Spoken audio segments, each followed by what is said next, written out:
Hi everyone, Ashley Mailloux and Gina Buccola here with the Daily Racing Form. Last weekend at Gulfstream Park, there was a ton of stakes action. If you're still hungry for more, check out the card this Saturday from Hallandale Beach. You'll notice that there's a bunch of stakes races, including the nightcap, which is what we're going to take a look at here. It's race number 12, the grade 3 forward gal for 3-year-old fillies, about to go 7/8 of a mile. And a field of 11 has been entered here, Gino, with some fillies coming off of massive performances last out.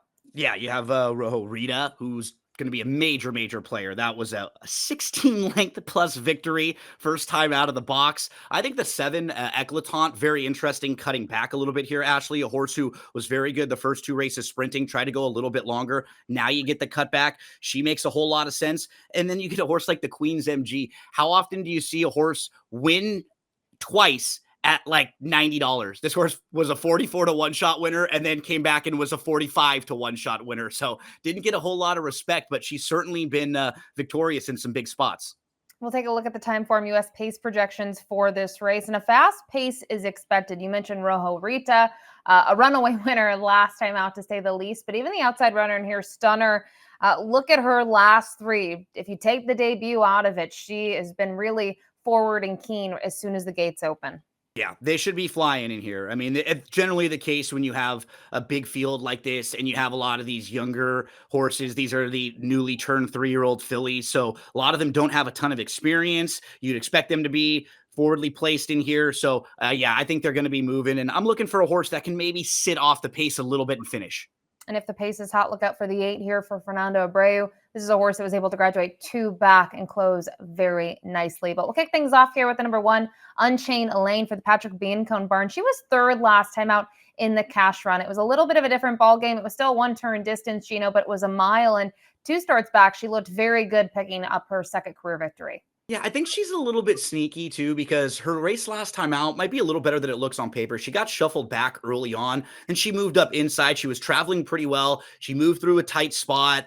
She actually took a big shot in that race. So I thought it was a pretty good effort. And you mentioned the 2-back win was good.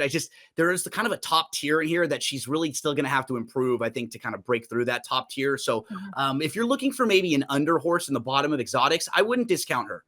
Saffie Joseph Jr. had a splendid Saturday last weekend at Gulfstream Park. He has a couple of fillies in here, starting with the number 2, the Queen's MG. We'll take a look at her most recent performance. And, you know, she's going to finish 3rd in here. But in comparison to her other starts, you know, I felt like she was a little further back. It ends up being won by Stunner, who she'll have to face again. But all in all, not a bad performance, as she had a couple of months off.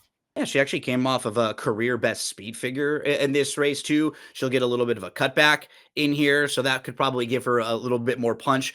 I respect what she's done. My only question, or I guess concern with her, would be, Ashley, I wonder if she is one of those horses who was just a little bit precocious and maybe ahead of some of the horses that she was facing early in the year last year. I do think there are a couple talented horses in here that maybe tried a little longer cutting back, or horses who might just be a little bit better than some of what she was able to defeat earlier in her career. I mean, one of them was Stunner, right? The rival that she will again have to face. So I respect what she's done. I'm just not sure if I kind of put her up in the top tier with a few of these yet. The 3, just in case on here for Ian Wilkes, technically didn't cross the wire in front last time, but was awarded the victory via the disqualification of Dominant Diva. Pretty flashy figure came back from this one, Gino, an 85 buyer. Yeah, one of the best speed figures in the race, and no knocks on the runner and that effort. But as you were pointing out, I do kind of hem and haw a little bit when horses have never actually crossed the wire first. It was the only one time that this horse has raced, but respect one. Could see this horse picking up some pieces. I like others a little bit more, but thought that was a pretty good debut effort, and not really a whole lot negative to say. The 4, Costa Amalfitana here for Carlos Muniz, was able to graduate in that 3rd career start. I know the buyer didn't come back flashy, but she had some troubles from the gate and still was able to rally from almost dead last to win. I think the performance, the replay, looks a little bit better than maybe it looks on paper.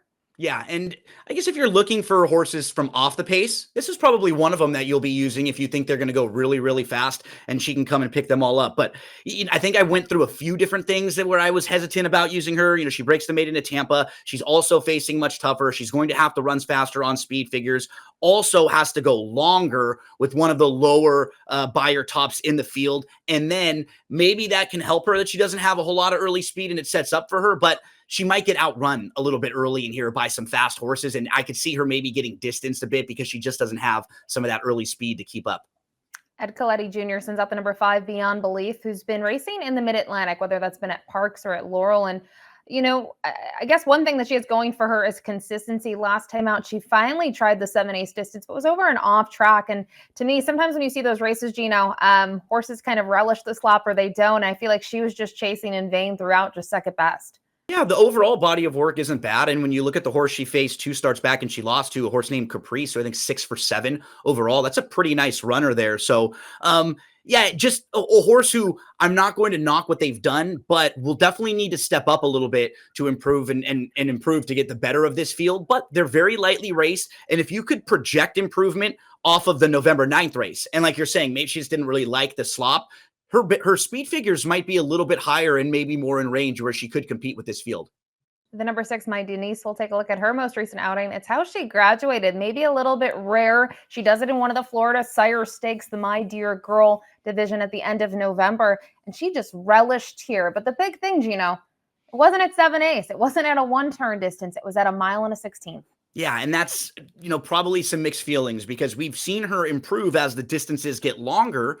Now she's going to cut back. And she does, as we're watching this replay, she does really look like a grinder, right? When you're watching her races, she doesn't have this massive turn of foot. So I'm not sure how much the little bit of a turn back is going to help her. I think she likes going a little bit longer where she can just keep grinding and keep grinding. And I respect the heck out of her for what she did there. But if you're just looking at the 2 that come out of that race, I think Stunner will probably be better on the cutback. And this one will probably be a little bit better as the distances go longer. Trainer Brad Cox comes with a little bit of horsepower in this race with 2 horses, one of which is the 7 Eclatant, who was a back-to-back winner, was able to win on debut, carried that forward, and more recently, a very nice third in the Goldenrod. The winner of that Good Cheer doesn't need an introduction. Quiet Side came up a little bit short this past weekend at Oaklawn Park in the Martha Washington. I think in terms of her body of work to date, Gino, she does have some of the better races and more competitive events coming into this one. Yeah, she just seems like such a good fit in this race, honestly. She went a little bit longer, and you take a shot going longer, but sometimes horses don't want to go longer, or maybe right then she ran into 2 good horses. You were pointing out an undefeated Good Cheer, and then a horse who came back again and ran another good second over the weekend. But cutting back now with the ability to sit off the pace a little bit, like she showed us in her first couple, and she can finish. She has natural tactical speed. She just checks so many boxes in this race for me, Ashley. I feel like she's going to run really well in here. The 8 Volatile here for Fernando Abreu. This is the one we mentioned, has the LP flag, so might be rolling late with that late pace flag. Excuse me. We saw that 2 starts back, and then more recently, she tried to do the same. I thought it was a good effort. I think it also bodes well, Gino, that the winner and the 3rd place finisher, they've already come back to win.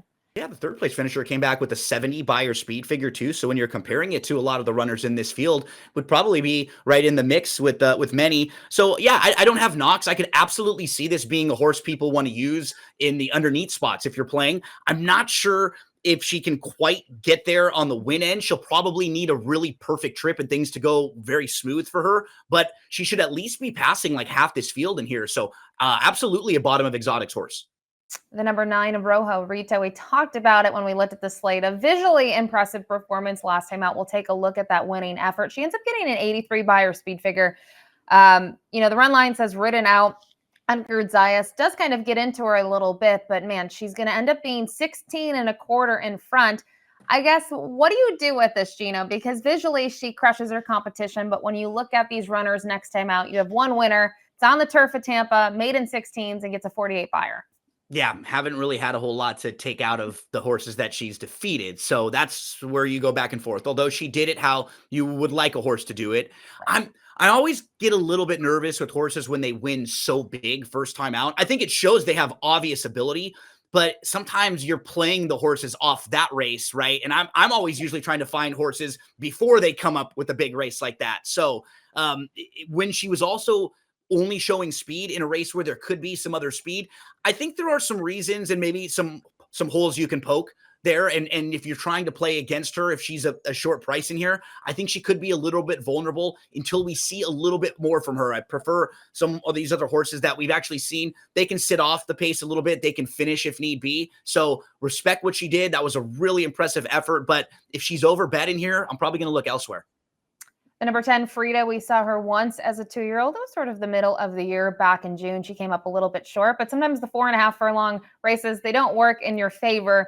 Then we saw her once this year already at the beginning of January, and she was just much the best Gino. She was in front every step of the way, and she too got a decent figure, a 73 in that second outing. Yeah, and these ones are always a tough read for me, Ashley, because Mhm. you understand why the connections go to a Florida bred race and they take a shot where they will be very logical. But it's so impressive that coming out of that race, they say, let's take a swing against Open Company in a stakes race now. So it's so tough to know, can that race match up with a field like this? And when these horses are young, sometimes they absolutely can. They can jump right up and improve from one start to the next. So I think one of the wild cards in this race, drawn to the outside, should at least be part of the early pace in here.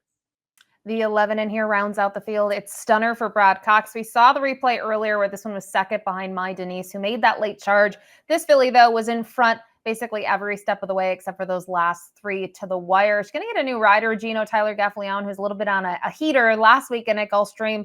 What do you make of her? Because from a figure standpoint, we're talking about some big ones. They were both in New York, though, and maybe she's just going to appreciate that cut back in distance. I think a real key for her, Ashley, is being able to being drawn to the outside, because I don't know necessarily if she wants to come from off the pace all that much. But if horses are one dimensional, or if we haven't really seen them pass, the best place for them to be drawn is to the outside, because at least keeps them out of traffic. It keeps them in the clear. And if they have to sit off horses a little bit, they still are able to kind of run their own race without having horses on both sides of them. So I'm not sure if she will want to sit off, but I think she's drawn really well in here. I think she's absolutely one of the horses to beat in here. I'm still a little wobbly because producer Bobby gave me a stone cold stunner right before we started this show. So I'm still kind of getting back to normal here, but I think definitely one of the horses to beat. Yeah, very tricky race this Saturday at Gulfstream Park. So we'll take a look at our top picks here for the Grade 3 Forward Gal. And you know what? Your poker face is better than usual. We use the same horse here on top. We go to the number 7, Eclatant. For me, Gino, it's based on her resume, her running style. She can be close to the action and she doesn't need the lead. And for her, this is some class relief. Yeah, everything makes sense. The horses that she faced are really good. That cutback will give her a little more punch. She'll make the third start of the form cycle. We both just like her quite a bit. And maybe she'll be an alternative to the 9, who will probably take a lot of money. You and I both are using underneath. We both also include the 11, who's a major player in here. Those horses have shown speed. They'll probably be hanging around. I throw in the 1 at just kind of a fun, big price to use. You have the 2. The Queen's MG is another one in the mix. Yeah, it should be an interesting race to round out those multis this Saturday at Gulfstream. 7, 9, 11, 1 for Gino, 7, 2, 11, 9 for me. It's the Forward Gal. Best of luck.